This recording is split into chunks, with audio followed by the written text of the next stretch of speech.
Ayan, so what's up ulit mga Lodi? So ito yung second batch na unboxing natin. Ito ay from Contax family. Ito ay lagayan ng lapis at pencil, ball pen. So ayan, maganda yung box nya. So ito yung ano naman, Certificate of Conformity. Ayan. Color blue, made in China to. Pen case. So unbox natin. So meron siyang case. Contax family. So ayos yung case niya.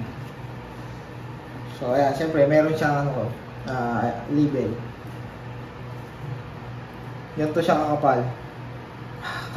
Amoy gamot. So ito yung kanyang leather. Yung leather niya ay supposed to be Crazy Horse, pero mukhang ito yung kanyang leather na proof of leather, pero mukhang manipis lang yung kanyang actual na leather. Ayan, manipis nga lang. Ito makapal yung kanyang sample. Ito ay full grain probably itong sample, pero ito ay siguro Crazy Horse lang kasi manipis. So ito yung kanyang box. Alam ko magnetic to ito. Magnetic.